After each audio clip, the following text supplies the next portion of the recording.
Tu vas bientôt pouvoir voyager en Europe comme jamais auparavant. En tout cas, c'est l'idée de la Commission européenne avec ce plan.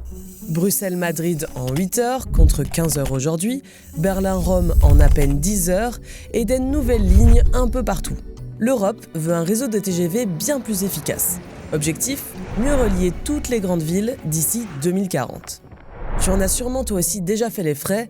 Aujourd'hui, de nombreux déplacements sont encore très longs et chers avec plusieurs correspondances. L'idée, c'est d'avoir enfin un vrai réseau européen du rail, fluide, rapide, aussi simple qu'un vol en avion finalement, mais avec moins de pollution. Dans ce fameux plan de la Commission européenne, on parle de 250 grandes villes reliées par plus de 30 000 km de voies à grande vitesse, avec un objectif, doubler la part du rail dans les transports. Mais bon, avant toute chose, il va falloir surmonter quelques obstacles et pas des moindres. D'abord, le prix. 350 milliards d'euros, c'est colossal et les États devront en payer une bonne partie. Ensuite, les différences techniques. Chaque pays a son propre système ferroviaire avec ses propres normes et manières de fonctionner. Ça risque de ne pas être simple d'uniformiser tout ça.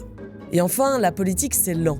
Connecter tout ça d'ici 2040, c'est court, surtout à l'échelle européenne. Alors est-ce que le rail peut vraiment concurrencer l'avion en Europe ? Eh bien tout ça dépendra certainement du prix. Parce que vu les investissements en jeu, on peut s'interroger sur les prix, qui restent un gros facteur quand on voyage. Et toi, tu serais prêt à moins prendre l'avion et à plus prendre le train pour voyager à l'intérieur de l'Europe ? Dis-nous en commentaire ce que tu en penses et abonne-toi pour mieux comprendre l'actualité.